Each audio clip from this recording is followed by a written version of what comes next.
And greetings and welcome to the QCast. This is season 4, episode 44.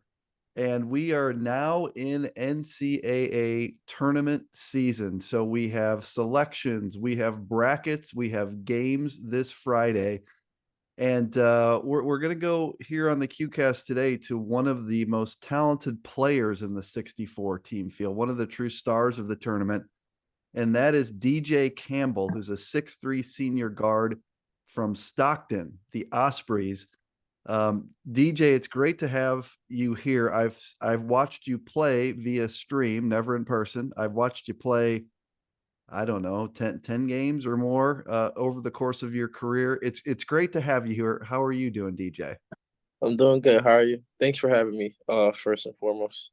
Yeah, it's really an honor to have you. And just for folks that don't know a lot about DJ, well, first of all, you're not paying attention to D3 hoops, but DJ Campbell averages 20 points, 7 rebounds, 2 assists, 2 steals a game. He's a great shooter. He's made 84 threes. Um, so yeah, really one of the sensational guards across the nation. He was a preseason All-American this year. DJ, I first got to ask you hmm where you were when you found out that you got in, because some of these crazy bracketologists, you cannot rely on these bracketologists in Division 3. Yeah, They did not have the Ospreys in. So where yeah. were you when you got word that the season was still on?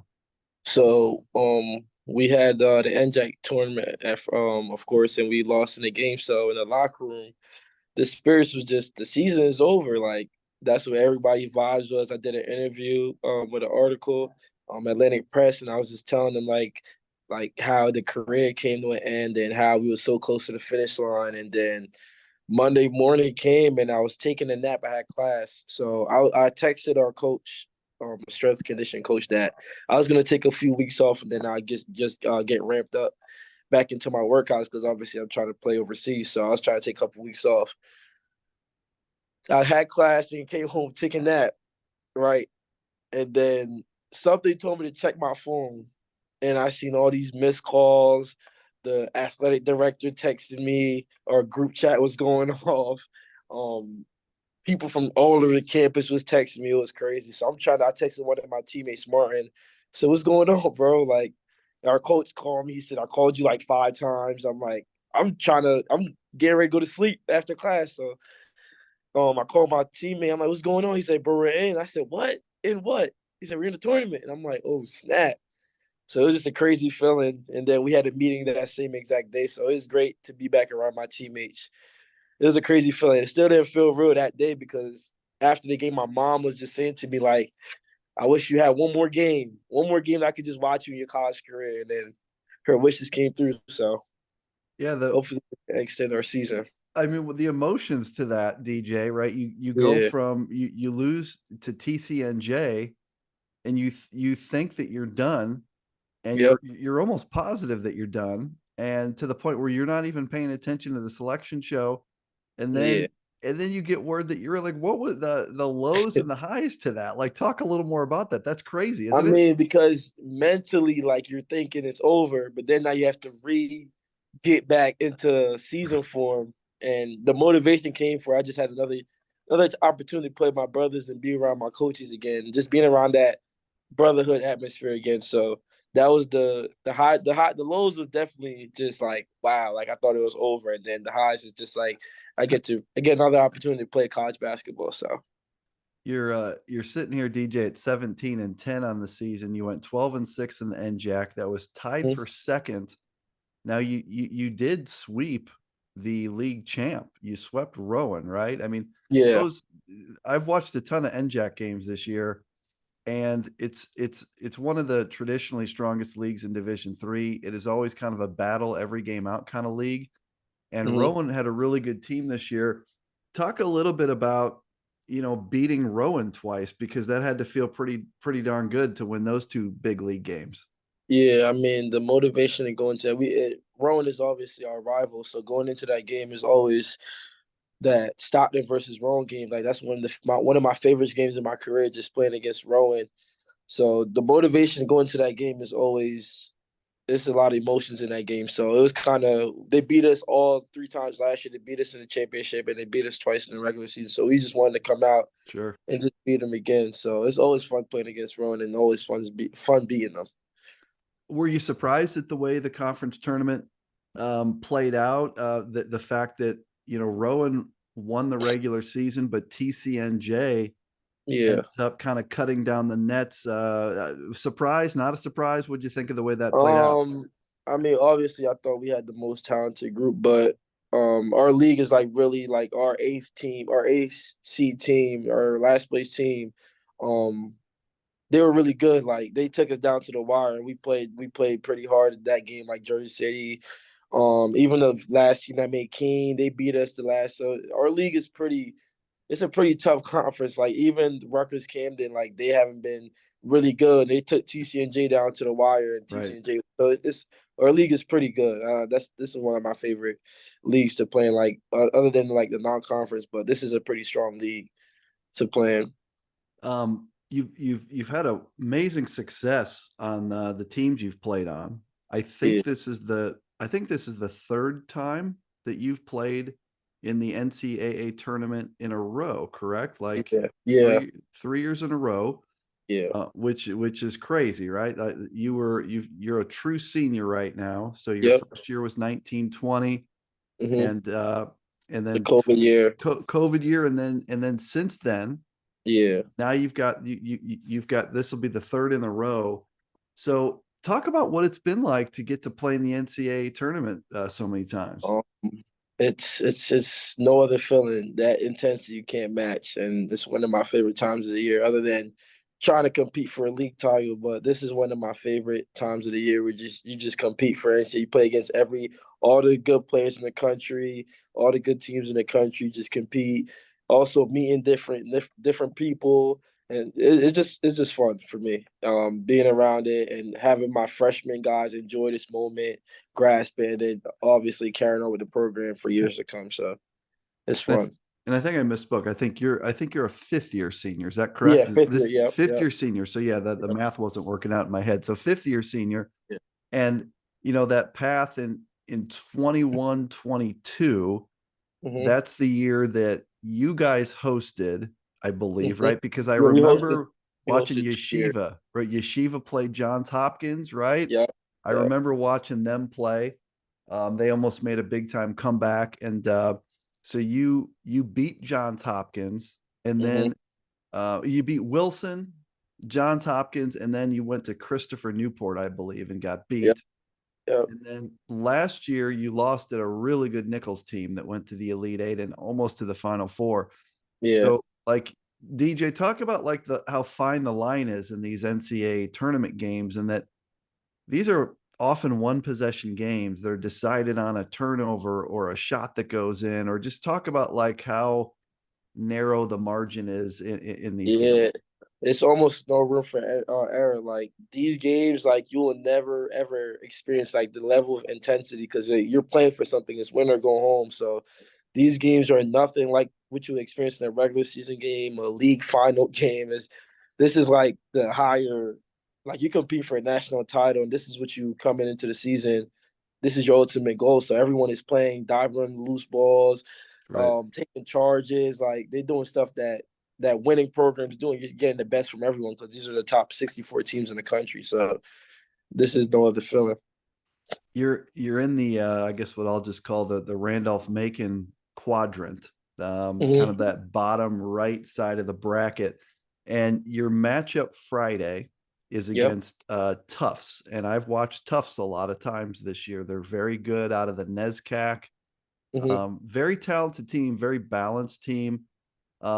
You haven't had a ton of time here. You just found out, yesterday that you Mm-hmm. got in, but any early impressions on what you're going to be facing in the Tufts Jumbos? Well, we right now we have practice today, so we know that they're really big. They're fundamental. They're well coached. They want to run their offense, so we just gotta be disciplined. Come ready to focus, guard for 35 seconds in the shot clock, and just play our basketball. These games are played at NYU, which is, Yeah. they have that brand new facility They're right there in Manhattan. That's got to Yep. be a pretty fun venue to go play in, Yeah. right? Going to the big city, go to a new gym, go to NYU. Like, what do you think about the location where you're playing this game? I mean, that's one of the motivation speeches our coach gave us. Like, if you're not pumped up to playing in the mecca of basketball and 30 minutes away from Madison Square Garden, then there's no reason for you to be on this trip. But that's one of the motivations that got me pumped up. Like who would have thought you'd be playing in New York on the highest level of college basketball? So it's something that I've always dreamed about. So I can't wait. Now, I don't know how much you're able to follow the rest of Division III. You're Mm-hmm. busy going to school and hooping, so probably not too much. But Now I have, keep up a lot with Division you Three. do okay. Yeah, Now, I have watch a have lot you ever of that. seen this Spencer Freedman kid for NYU? Have you Yep. seen this kid play? We was watching him after one of our games, and my coach was just raving about him. So I took it upon myself to go on Synergy and look up his highlights. And yeah, he's the real deal. He is the real deal, isn't he? I'll give you if you need a scouting report, like if you get Tufts, you get that done, and then you get NYU. You Yeah. gotta bottle up a lot of stuff here, DJ, because he's Mm-hmm. a like a left-handed point guard that does a bunch of crazy stuff. He Yeah. behind the back passes, the way in which he can change the rhythm of his dribble and get to the lane, or this little step back three. So I know we can't talk about the NYU game yet, Mm-hmm. but when you beat Tufts, just let me know if you need more scouting report, and I'll hook you up with that because I've been watching that kid a lot. Appreciate um, it. talk about your coach a little bit, Coach Scott Bittner. This is his eighth year, I believe, Yeah. and he has really done a great job with the program. We've mentioned 3 NCAA tournaments in a row. Talk about what Scott Bittner does for you guys and kind of where he has the program. Coaches, he's great, man. Like he gonna challenge you. He don't let anything slide. He's gonna push you every day if you're not. I mean, he played the sport, so he kind of know what it takes to be a high level player. I mean, he told me a bunch of times that he was a Division II player, All American. So he lets me know. So that gave me the extra drive to like, okay, coach been here before. He knows what he's talking about. And obviously, when I was a freshman, he threw me out of practice the first day because we bumped heads a little bit, and then ever since then, it just changed my whole career. And just understand the accountability, the love he got for us, and all he wants us to do to just be great players and great men off the court. So Well, his tactic must have worked because you were yeah, the NJAC player or rookie of the year in your mm-hmm. freshman year. Yeah, And what a career it's been! Like your sophomore year, which was the COVID year, where you played some games. mm-hmm. You were a first teamer, all NJAC, and your junior year, you were a NABC first team All American. Last year, obviously an All American, and so you've had incredible success, DJ. What as you look back on this being your fifth year, like how do you process all this individual success that you've Um, had along the way? I mean, it's kind of crazy because originally, I don't know if you like seen. I had a story that came out, an article came out about me. Like basketball wasn't really my first sport, soccer was. Yeah. So um moving I originally was born in Jamaica, so moving here in the United States around 2010 and then moving to my high school that I went to gave me the opportunity to play basketball, and then Coach Bittner giving me the opportunity to play college basketball. So just looking back, I'm really not supposed to, kind of like an overachiever because I work really hard.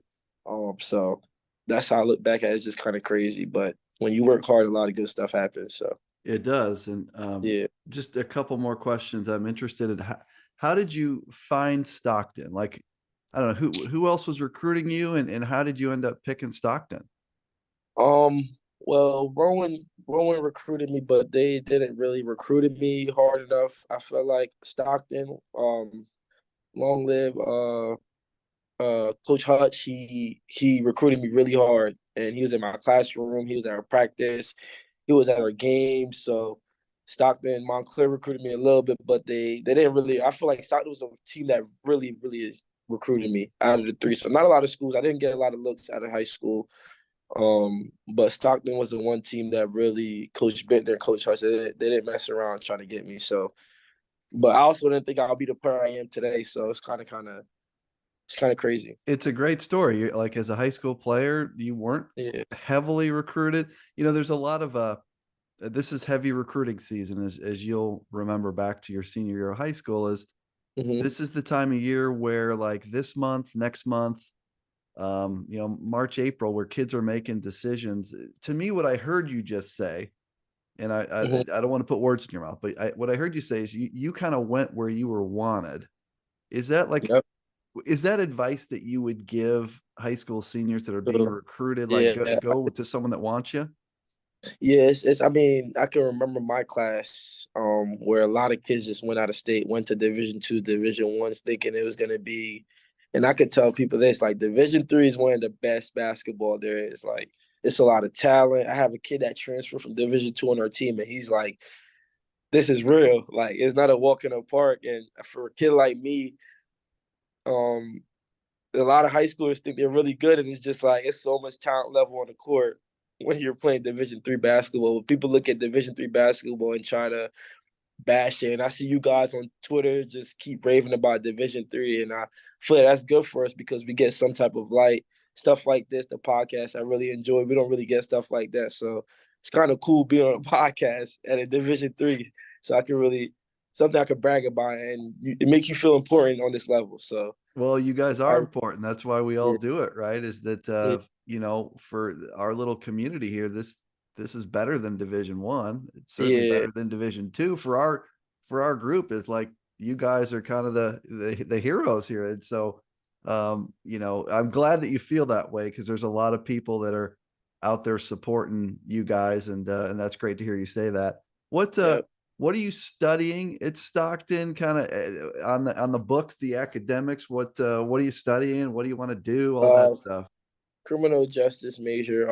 One of like I said, came from like a really like a crazy story. So I want to really help out kids that come from a tough background back in my neighborhood or wherever, and just take off of that. I had a basketball camp this summer where I just help out kids in my neighborhood, just give them something to do. Like, cause kids when they're bored, they do a lot of stuff Right. that gets them into trouble. So just kind of like using my major to like be a mentorship to kids whoever needs it. So that's what I'm right now doing school. Early in my academic career, I had took like kind of like social work, kind of like learning how to deal with people and stuff like that. But change it to criminal justice, and that's what I really want to do. So That's great. That's awesome. And you mentioned, I think I heard you say earlier, trying to potentially play overseas. Is professional basketball in your near mhm. future here? Yep, Any idea, like I guess you'll sort that out after this season ends, but yeah, do you have like do you know how to go about getting connected with yeah, all that stuff? yeah. I mean, I had a couple started like kind of like networking like I said after the season ended that's where my mind was pushed to now, and then it's like you got to regroup back to Stockton basketball. So yeah, I kind of Right. got like a little networking. I had met a couple people when we went to South Dakota and just kind of networking, and hopefully I meet some people out New York this weekend and I perform really good, and we'll see. Well, you and I are connected here, DJ, because a lot of the prognosticators were picking my team to be pool C number 22, and it Right. turns out to be your team. So, like when your name was called, I got Mm, I got I got seniors in my guys in Bloomington, Illinois that are heartbroken, right? They're watching the show, the name doesn't come up. Do you have any words? Can you give a shout out to the Illinois Wesleyan Titans and what they've been feeling for the last 24 hours, DJ? What are your thoughts here? Um, hey man, so sorry to hear, but I mean, we Stockton basketball was in the same shoe you guys was for 48 hours. So I know the feeling. Sorry to hear, but we try to win this game this weekend. So, That's great. but That's awesome. Well, I would just say this: it's been great watching you play, and I've seen Tufts play. I think they're really really good. mhm, They don't have any weakness. I saw especially that game where they won at Keene State. yeah, That was one of their real signature games. Um, you guys also beat Keene State, right? In yeah. South Dakota. Hey, by the Yep. way, what'd you think of Aberdeen, South Dakota? You ever going to go back Uh, there? What'd you think of that place? I don't think I'll ever. I don't know. Maybe who knows? I didn't think I'll ever be in South Dakota, so I can't say never. But it was kind of like I'll say one thing though: the community's together. Like Yeah. everyone loves basketball. Everyone supports the basketball team. It's great facility out there, great Oh yeah. people. So I made the trip worth the money. Like it was fun. The people out there was really good, really nice. We told them we were from New Jersey. It's like, oh, we love New Jersey, and so we talked to them, asked them about the weather out here and stuff like that. So we really like connected with the people out there for the time we was there. So it was really fun. Yeah, and a shout out to this. That's the Small College Basketball Champions Classic. Yeah. My guys played in that last year. They played what, Oshkosh and Nebraska Wesleyan. I think it was no, St. Joe of Connecticut and Nebraska Wesleyan, and Hmm. they had a great time. Like you said, enjoyed the community. It's a really well run event. The facility's great there at Northern State. So yeah, I just had to ask you about Keene State, but yeah, I mean the matchup with Tufts. That's, I don't know how to pick the game, but that's a very doable matchup. Probably both teams are feeling like we can win this game. Yep. Any one or two keys to the game against Tufts? Like if you have to look back after the game, what will be the key to a victory? Just play our basketball, rebound, and play fast, and not play their speed. We try to speed the game up and try to play how we play, and just run the ball down the floor. Just keep running and pushing the pace.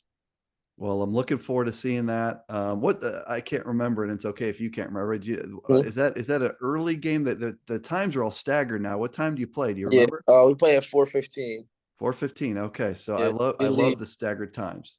Yeah, we leave Thursday morning from school, and then we get there about 12 to practice, and then That's great. the next day, yeah, we have a game. So can't wait. Well, best of luck to you, DJ, and I really appreciate you making this work because I know you are busy with practice now and everything you got going at Yeah. school. I want to leave you with the final thoughts. So you'll have the Osprey Nation tuning into the QCast here. You got D3 Nation. Hmm. We got a lot of people, NCAA tournament time. They're excited. They're going to be watching this QCast. What would you tell everyone as we start to close this out today? Um, Go Ospreys, and thank you for shining light on D3 hoops.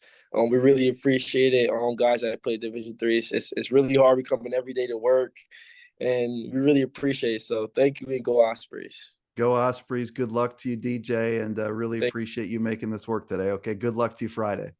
thank you for having me. Thank you.